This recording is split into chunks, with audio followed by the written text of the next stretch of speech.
Warriors, I live extremely frugal, and in today's video I wanted to share with you all the reasons why I live frugally.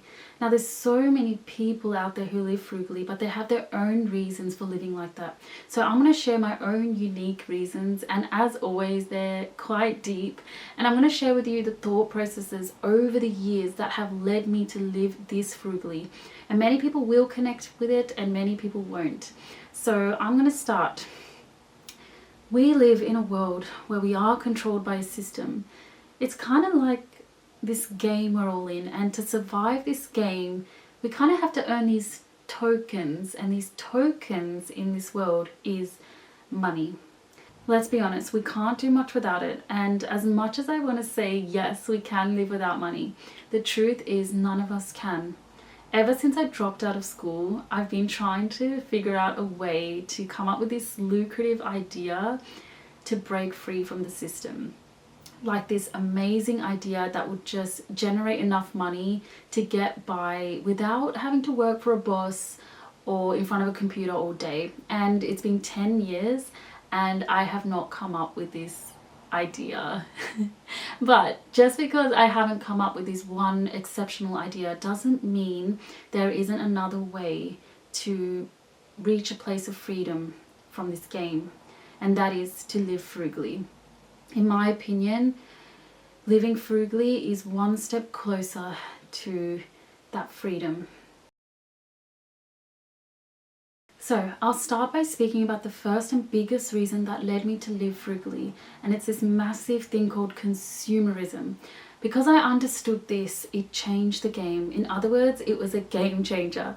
I was quite a young girl when this clicked, and strangely it was part of my spiritual awakening. When I was 18, I started to become more and more aware of everything around me, the world, society, and life, and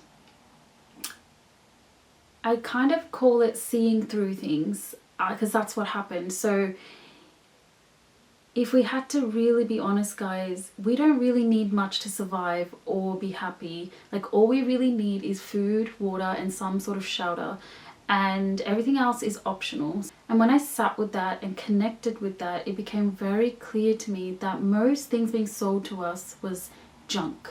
So I'm going to illustrate with a few little things that people blindly buy thinking that they need it and waste money on, but in actual reality they don't need it whatsoever. So I'm gonna start with Red Bull. Okay, for those of you who don't know what Red Bull is, it's an energy drink. There's loads of them out there, but I think a very popular one is Red Bull. So I've picked this one to kind of represent the products out there that kind of do a really good job of making people believe that it's going to make them feel a certain way or do something to them in a very positive way. So obviously Red Bull energy drinks are marketed in a way where people believe it's going to give them that energy boost just with this small amount of liquid. And the thing is, right, it's either a placebo or it will just give you a spike and then you'll come crashing right down. And that's the truth. And so what people really need is a good solid meal with things that actually give them energy to their cells, and that's things like fruits, a good breakfast. That's what a human being needs, not an energy drink. It's a waste of money. So I thought I would mention that because it's a good example of a product that makes us believe something that's actually not true. Second thing I thought of was this kind of thing where people automatically kind of upgrade their things, right? Like, for example, the iPhone, right? Every year, I'm pretty sure it's every year. I'm not completely up to date here, but every year there seems to be a new iPhone, and people seem to just buy the new one every single time. But the funny thing is that they've got a perfectly working phone, and they're going to waste their money just for some little tweaks being done. And I think it's a complete waste of money when you already have something that's working perfectly fine. So this is waste, in my opinion.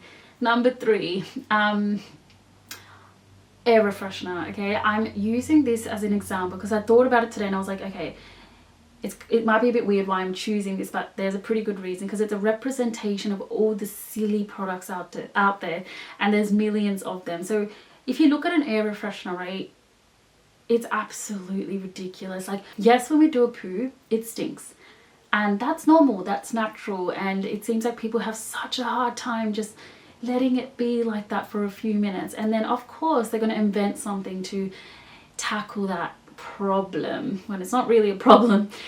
So they came up with the air freshener, and you know what, the truth is that it is filled with toxic ingredients.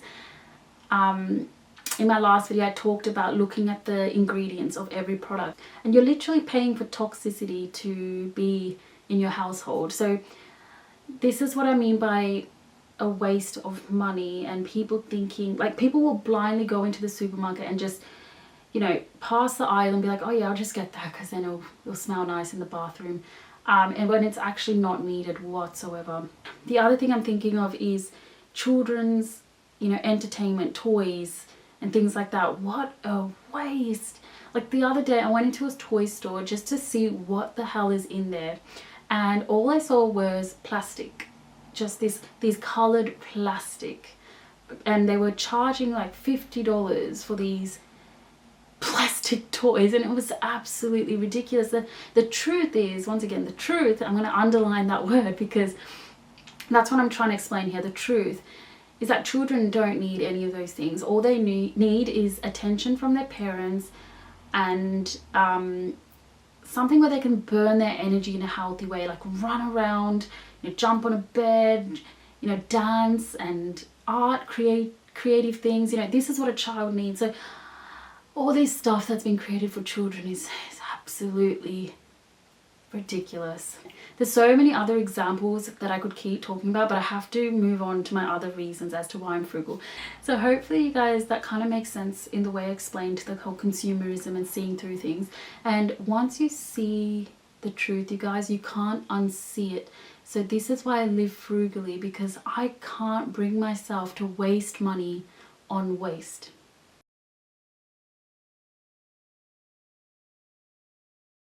Every time we go out into this world, we are always going to be bombarded with options, things and products, and it's never going to stop because everyone is out there to get our money in some way.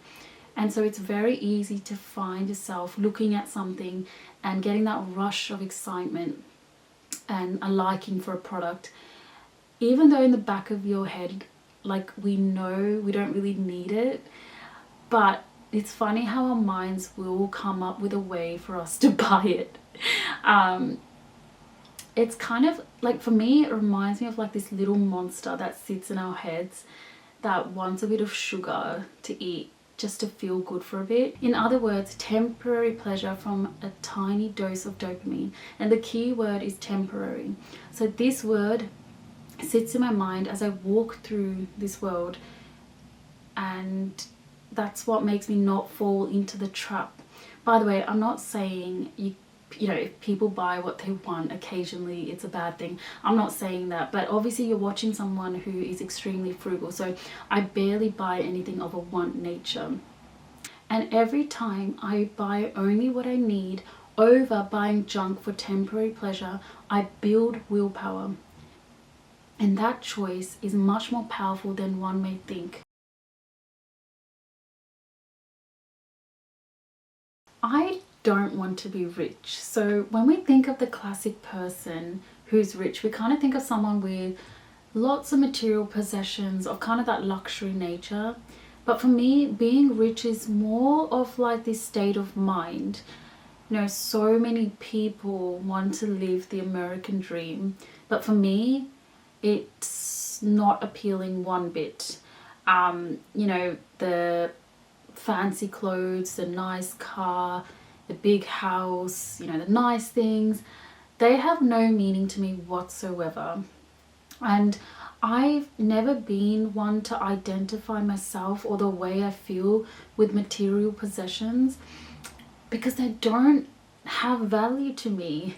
People spend their lives trying to go for this dream life, And even when many people reach it, they don't really feel content, because it's kind of like this cycle that they get themselves into where nothing is never enough.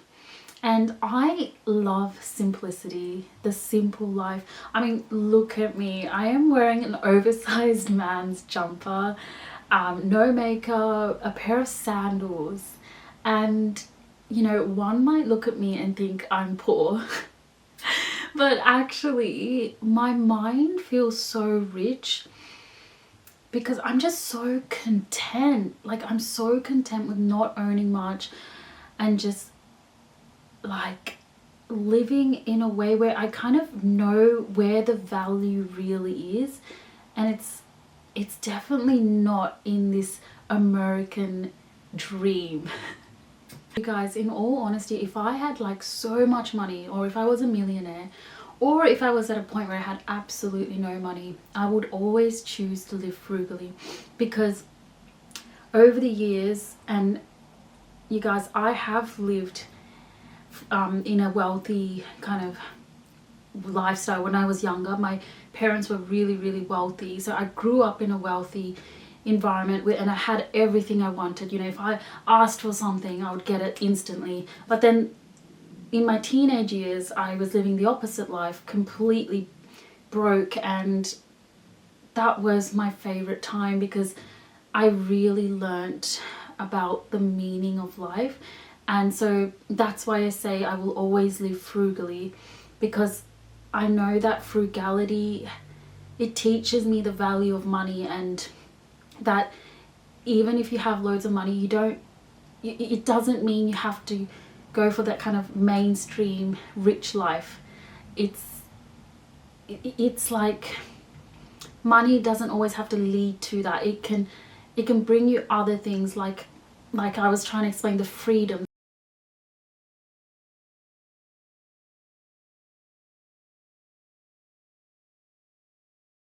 The system wants all of us to spend. The system wants all of us to be in debt. The system wants all of us to be working till we're 65 and old. So if we keep spending, we are ultimately going to be slaves to the system. And this is exactly why I am frugal, because I save over spend. Money was a game invented to control us, but it can be escaped. And that's by doing the opposite of what they want us to do, and that is to save. I don't want someone to control me and my freedom. The truth is, living frugally leads me to saving, which ultimately leads me to one step closer to having that freedom and escaping that game. And I'm just going to give you an example of something I thought about today, because obviously it's Christmas coming up, and the amount of people I see spending their money on gifts is crazy. And not only that, but people genuinely get stressed because they haven't bought anything or they haven't wrapped their gifts. And I'm sort of standing there realizing that I haven't actually bought anything. You might be thinking, Anita, like, are you not going to get anything for your family? The thing is though, guys, you don't have to buy something for someone to make them happy. It's not the only way to show your love. There are hundreds of other ways to show love to loved ones, and that's what I'm all about. You know, I completely get Christmas is a time to celebrate, but what I don't understand is why people always choose the route of buying something as a way to show love. So I'd rather save my money and show my love to people in other ways. This is part of living frugally. You don't have to always buy to show love, and you don't have to feel loved by receiving something.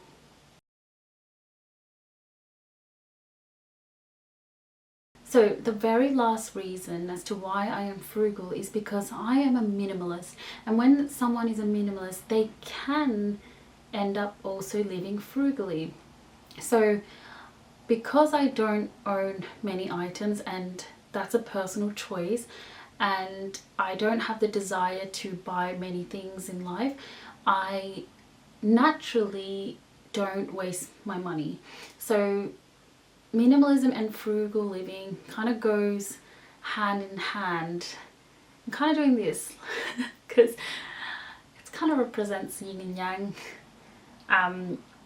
So yeah, but yin and yang isn't, wait, yin and yang is opposites, isn't it? I need to fact check before I speak. But anyway, so I don't constantly buy and create clutter because I know people tend to just end up decluttering it and it just goes back into the dump. And it's such a funny cycle because what you're pretty much buying for it to go into the dump. And I think it's a beautiful realization when you look at most of the things you've bought in your life. If you really look and remember, where does it end up going? In the trash. And that is why I am frugal. You guys, I really hope you enjoyed this video. I really hope you understood what I was trying to say about why I live frugally, and please let me know the reasons why you are frugal or if you connected with anything I said. And I really hope everyone has a wonderful rest of the year and that you all enjoy your time being present and really create beautiful memories. And like I said, if you're someone who has bought a ton of stuff as a way to show love, I would really suggest that you think about maybe other ways to show love to your loved one this weekend. And I send you all my love, and I will see you soon. Bye, warriors.